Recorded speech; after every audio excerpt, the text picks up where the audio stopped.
ಜೈ Hind.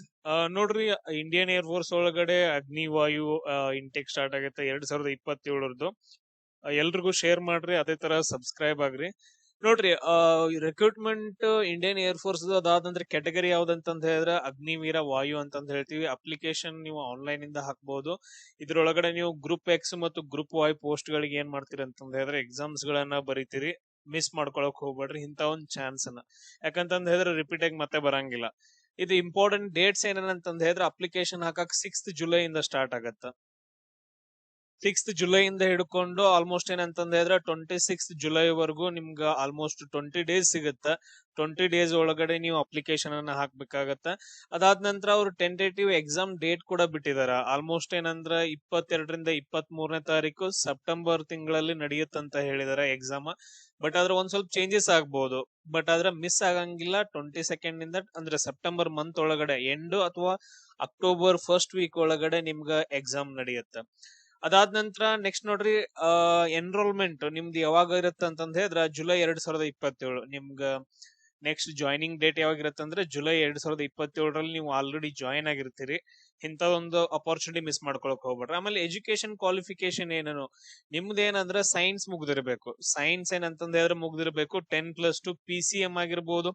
So 10+2 ಏನಂತಂದ್ ಹೇಳಿದ್ರೆ PCM ಅಂದ್ರೆ ನಿಮ್ದು ಎಕ್ಸಾಮ್ ಏನಂತಂದ್ ಹೇಳಿದ್ರೆ ಸೈನ್ಸ್ ಮುಗಿಸ್ಕೊಂಡಿದ್ರ ಮುಗಿತು.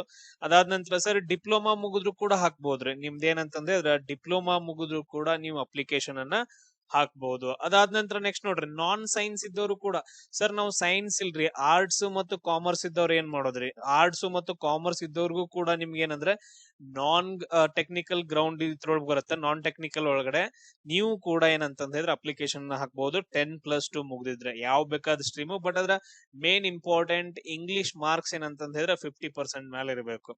ಯಾವ್ದು ನಿಮ್ಗೆ 10th ಇರ್ಬೋದು ಅಥವಾ PUC ಇರ್ಬೋದು. ಸೊ ಇದ್ರೊಳಗಡೆ ಏನಂತಂದ್ ಹೇಳಿದ್ರೆ ಇಂಗ್ಲಿಷ್ ಮಾರ್ಕ್ಸ್ ಏನಂತಂದ್ ಹೇಳಿದ್ರೆ 50%. ಈಗ 100ಕ್ಕೆ ಎಷ್ಟು ಇರಬೇಕಂತಂದ್ ಹೇಳಿದ್ರೆ 50 ಮೇಲೆ ನಿಮ್ದು ಮಾರ್ಕ್ಸ್ ಇರಬೇಕು ಇಂಗ್ಲಿಷ್ ಸಬ್ಜೆಕ್ಟ್. ಅಂದ್ರೆ ನೀವೇನಂತಂದ್ ಹೇಳಿದ್ರೆ ಅಪ್ಲಿಕೇಶನ್ ಹಾಕಕ್ಕೆ ಎಲಿಜಿಬಲ್ ಇರ್ತೀರಿ. ನಿಮ್ಗೆ ಎಲ್ರಿಗೂ ಅರ್ಥ ಆಯ್ತಲ್ಲ ಇದು. ಸೊ ಅದಾದ ನಂತರ ಮೇನ್ ಇಂಪಾರ್ಟೆಂಟ್ ಏಜ್ ಲಿಮಿಟ್ ನೋಡ್ರಿ. ಏಜ್ ಲಿಮಿಟ್ ನಿಮ್ದು 2005ರಿಂದ ಜುಲೈ 1ನೇ ತಾರೀಕು 2005 ಯಾರ್ದೈತೆ ಇಲ್ಲಿಂದ ಹಿಡ್ಕೊಂಡು ನೆಕ್ಸ್ಟ್ 1 ಜನವರಿ 2010 ಯಾರ್ಯಾರು ಹುಟ್ಟಿದಿರಿ ನೀವೆಲ್ರು ಏನಂದ್ರೆ ಅಪ್ಲಿಕೇಶನ್ ಹಾಕ್ಬಹುದು. ಮ್ಯಾಕ್ಸಿಮಮ್ ಏಜ್ 22 ಇಯರ್ಸ್ ಆಗಿರ್ಬೇಕಷ್ಟ. Maximum age 22 years. ಇದು ಪ್ರಾಪರ್ ಆಗಿ ಏನಂದ್ರೆ ನೆನ್ಪಿಟ್ಕೊಳ್ರಿ. ಅದಾದ ನಂತರ ಸೆಲೆಕ್ಷನ್ ಪ್ರೊಸೆಸ್ ಹೆಂಗ್ ನಡೀತ್ರಿ ಸರ್, ಆನ್ಲೈನ್ ಎಕ್ಸಾಮ್ ನಡೀತೈತ್ರಿ. ಅದಾದ ನಂತರ ಫಿಸಿಕಲ್ ಟೆಸ್ಟ್ ಒಳಗಡೆ ಏನಂದ್ರೆ ನಿಮ್ಗೆ ಅಡಾಪ್ಟಬಿಲಿಟಿ ಟೆಸ್ಟ್ ಕೂಡ ಇರುತ್ತೆ. ಅದು ಮುಗಿಸ್ಕೊಂಡಾದ್ಮೇಲೆ ನಿಮ್ಗೆ ಮೆಡಿಕಲ್ ಟೆಸ್ಟ್ ಇರುತ್ತೆ. ಆಮೇಲೆ ನಿಮ್ಗೆ ಮೆರಿಟ್ ಲಿಸ್ಟ್ ಅನ್ನು ಬಿಡ್ತಾರ. ಆಮೇಲೆ ಜಾಯ್ನಿಂಗ್ ಲೆಟರ್ ಬರುತ್ತೆ. ಆಮೇಲೆ ನೀವು ಸರ್ವ್ ಮಾಡಕ್ ಹೋಗ್ತೀರಿ ನೇಷನ್ ಅನ್ನ. ಇದಾದ ನಂತರ ನೆಕ್ಸ್ಟ್ ಎಕ್ಸಾಮ್ ಪ್ಯಾಟರ್ನ್ ಹೆಂಗಿರುತ್ತೆ ಸರ್, MCQ ಕ್ವಶನ್ಸ್ ಇರ್ತಾರ ಟೋಟಲ್ ಆಗಿ ಏನಂತಂದ್ ಹೇಳಿದ್ರೆ MCQ. ಅದಾದ ನಂತರ ನೆಕ್ಸ್ಟ್ ಇನ್ನೊಂದ್ ಏನಂದ್ರೆ ನೆಗೆಟಿವ್ ಮಾರ್ಕಿಂಗ್ ಇರುತ್ತೆ 0.25 ಅಂತಂದ್ ಹೇಳಿ. ಅದಾದ ನಂತರ ಟೋಟಲ್ ಆಗಿ 60 ಮಿನಿಟ್ಸ್ ಇರುತ್ತೆ. 60 ಮಿನಿಟ್ಸ್ ಸೈನ್ಸ್. ಅದಾದ ನಂತರ ನಾನ್ ಸೈನ್ಸ್ ಏನಂತ ಹೇಳಿದ್ರೆ 45 ಮಿನಿಟ್ಸ್ ಇರುತ್ತೆ. ಸೈನ್ಸ್ 60 ಮಿನಿಟ್, ನಾನ್ ಸೈನ್ಸ್ ಇದ್ದವ್ರಿಗೆ ಏನಂದ್ರೆ 45 ಮಿನಿಟ್ಸ್ ಎಕ್ಸಾಮ್ ಇರುತ್ತೆ. ನಿಮಗ್ ಕ್ವಶನ್ ಪೇಪರ್ಸ್ ಗಳು ಡಿಫ್ರೆಂಟ್ ಆಗ್ತಾವ ಅಷ್ಟ. ಅಲ್ಲಿ ಏನಂತಂದ್ ಹೇಳಿದ್ರೆ ಕ್ವಶನ್ ಪೇಪರ್ ಡಿಫ್ರೆಂಟ್ ಆಗ್ತಾವ. ಸೈನ್ಸ್ ಇದ್ದವ್ರು ಟೆಕ್ನಿಕಲ್ ಡಿಪಾರ್ಟ್ಮೆಂಟ್ ಹೋಗ್ತೀರಿ, ನಾನ್ ಸೈನ್ಸ್ ಇದ್ದವ್ರು ಏನಂತಂದ್ ಹೇಳಿದ್ರೆ ನಾನ್ ಟೆಕ್ನಿಕಲ್ ಡಿಪಾರ್ಟ್ಮೆಂಟ್ ಹೋಗ್ತೀರಿ. ಅದಾದ ನಂತರ ಫಿಸಿಕಲ್ ಟೆಸ್ಟ್ ಅಲ್ಲಿ ಏನೇನ್ ಇರತ್ರಿ, 1.6 ಕಿಲೋಮೀಟರ್ ರನ್ನಿಂಗ್ ಇರತ್ರಿ. ಆಮೇಲೆ ಪುಷಪ್ಸ್ ಹೊಡಿಬೇಕಾಗತ್ತ, ಸಿಟ್ಅಪ್ಸ್ ಇರ್ತಾವ, ಸ್ಕ್ವಾಟ್ಸ್ ಇರುತ್ತೆ.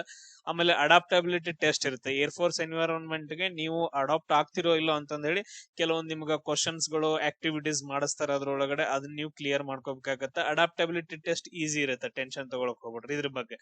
ಮೇನ್ ಇಂಪಾರ್ಟೆಂಟ್ ಏನು, ಎಕ್ಸಾಮ್ ಅನ್ನ ಕ್ಲಿಯರ್ ಮಾಡ್ಕೋಬೇಕು. ಅದಾದ ನಂತರ ಫಿಸಿಕಲ್ ಕ್ಲಿಯರ್ ಮಾಡ್ಕೋಬೇಕು.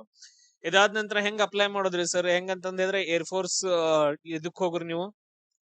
ಏರ್ಫೋರ್ಸ್ ವೆಬ್ಸೈಟ್ ಹೋದ ನಂತರ ಅಲ್ಲಿ ನೀವು ರಿಜಿಸ್ಟ್ರೇಷನ್ ಮಾಡ್ಕೋಬೇಕಾಗತ್ತೆ. ಈ ಹೆಂಗ್ SSC ಡಿಪಾರ್ಟ್ಮೆಂಟ್ ಗೆಲ್ಲ ಮಾಡ್ಕೊಂತಿರಲ್ಲ ಅಥವಾ ಆರ್ಮಿಗ್ ಮಾಡ್ಕೊಂತಿರಲ್ಲ, ಸೇಮ್ ಅದೇ ತರ ಏರ್ಫೋರ್ಸ್ ಹೋಗ್ಬಿಟ್ಟು ಅಲ್ಲಿ ವೆರಿಫಿಕೇಶನ್ ಮಾಡ್ಕೊಡ್ರಿ OTP. ಅದಾದ ನಂತರ ಅಲ್ಲಿ ಡೈರೆಕ್ಟ್ ಆಗಿ ಏರ್ಫೋರ್ಸ್ 2027 ಇಂಟೇಕ್ ಅಂತಂದಿರುತ್ತೆ. ಅದ್ರ ಮೇಲೆ ಕ್ಲಿಕ್ ಮಾಡ್ರಿ, ಫಾರ್ಮ್ ಫಿಲ್ ಅಪ್ ಮಾಡ್ರಿ, ಡಾಕ್ಯುಮೆಂಟ್ಸ್ ಅಪ್ಲೋಡ್ ಗಳನ್ನ ಮಾಡ್ರಿ.